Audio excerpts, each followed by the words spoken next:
Hello my friends. My name is Bot Mathematician. This is Holomancer, and of course, this is the daring reporter Dora. We are very glad to see you all again. Let's get started. Today we will analyze the impact of the Ashes of Outland on the game, and also discuss why the new set does not deserve your gold. Ashes of Outland does not deserve our gold. Guys, is this another clickbait video? Even the most foolish demon in Outland knows that this set is very important, as it will be available in standard mode for 2 years. In addition, we received a large number of really powerful cards. Dora, for several years we have carefully monitored the influence of each set on the meta game and used mathematical formulas to determine the most profitable sets to purchase. We regularly shared the results with the audience. At the end of the Year of the Dragon, we decided to stop publishing this section on our channel, as this no longer made sense. The question, which set should you buy, became completely irrelevant. Each new set immediately became the most important for deck building. Is the situation this time different? Yes, we believe that the situation this time is completely different. Let's go back to the past, and recall some important facts about the first set of the Year of the Dragon. The release of Rise of Shadows was very sensational. The set became the basis for the formation of many archetypes. Every fourth card in a deck was from this expansion. The power of Rise of Shadows was especially noticeable against the backdrop of the Hearthstone Failure, the set that the community had very high hopes for, but sadly proved absolutely useless.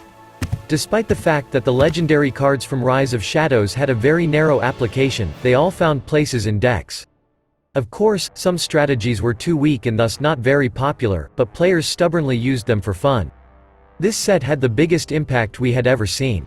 We were absolutely sure that weak but fun strategies would receive support in the following sets. The success of Rise of Shadows has become a trend for all sets of the Dragon Year. The release of Saviors of Uldum set new records, but in turn it did not bring tangible support to Rise of Shadows. With the release of each new add-on, cards from Rise of Shadows lost influence. Now, on average, a 30-card deck contains only 2 cards from the set. Only 6 of the 23 legendary cards in the set are used in the metagame. This set is one of the worst to buy, only the classic set is worse. So what conclusions can you draw from this situation? Although a set is in the game for 2 years, this doesn't mean it will be useful for long, even if all the cards in the set are very promising. 4 months later, many of the legendary and epic cards may become useless when the next expansion releases. Furthermore, each subsequent expansion will further deteriorate the usefulness of a set. This is neither good nor bad, this is just a fact. Of course, this does not always happen.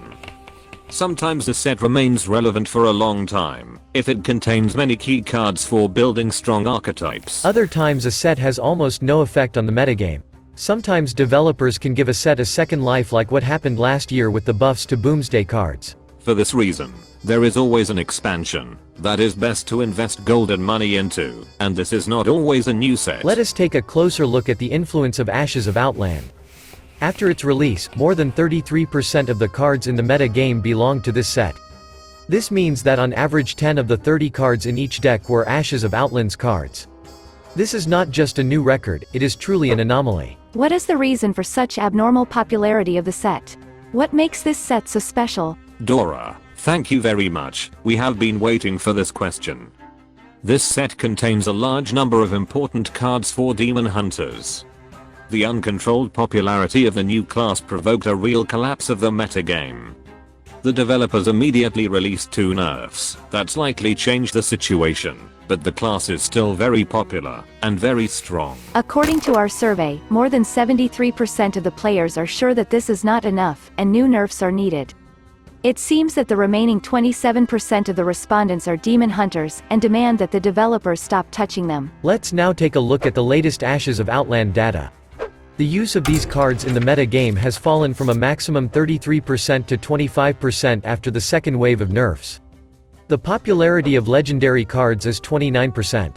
This is a very good result, since almost every third legendary card in decks belongs to this set. 21 legendary cards out of 25 can be seen in the meta game.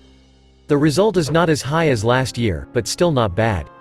Also on the screen you can see cards distributed by rarity. Only 17 legendary cards and 9 epic cards have more than 1% popularity so far. The most popular legendary cards are Metamorphosis, Kain Sunfury and Shadow Jeweler Hanar. Let's look at the benefits of buying these packs. Potentially, your first pack will bring you 3 or even 4 useful cards out of 5. After your 30th opened pack, you'll only find 1 useful card per pack, since you are guaranteed to have collected all common cards.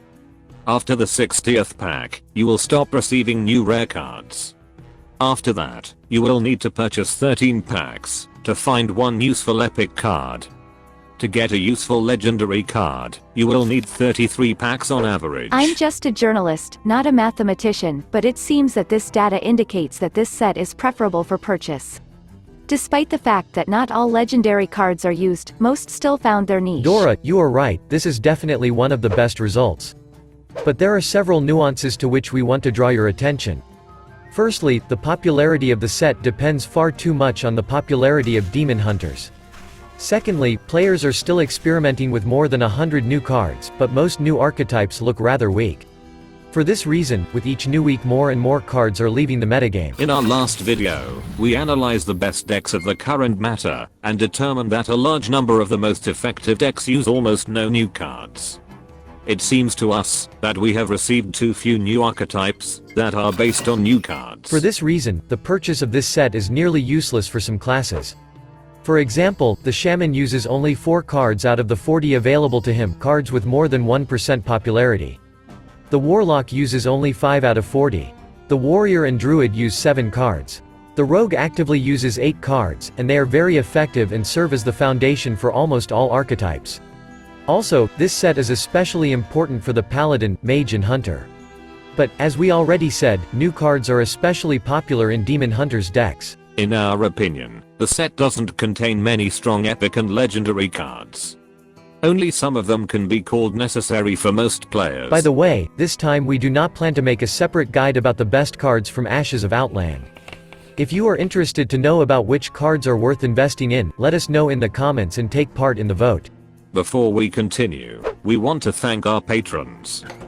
Dear friends, your help in such a difficult time helps our channel stay afloat. We are extremely grateful for your support. Guys, let's get to the conclusions.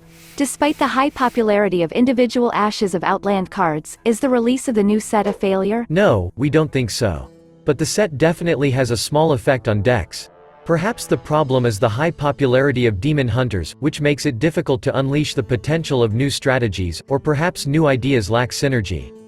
Or maybe this set was created in order to complement existing archetypes. It is too difficult for us to give a definitive answer to this question. The developers found themselves in a difficult situation, since the emergence of a new class predictably brought a huge number of problems.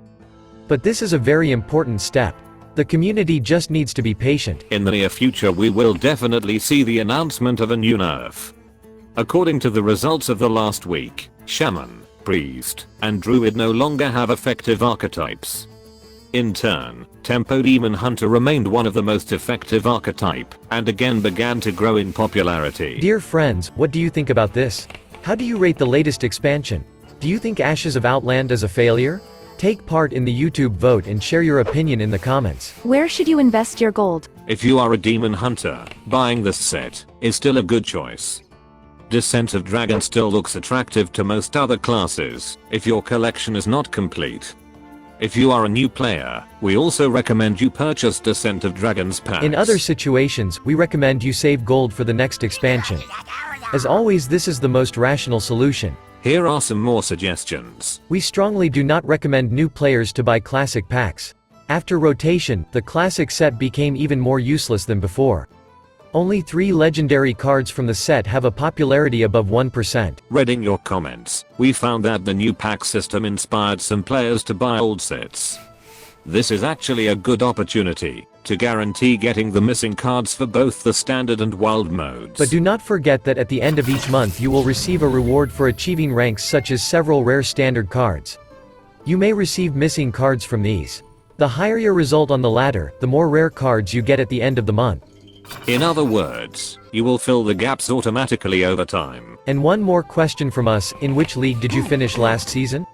Help us collect statistics. Alright, that's all for today. Thank you for being with us. And special thanks to Chris for text editing. We will meet in new videos. Good luck.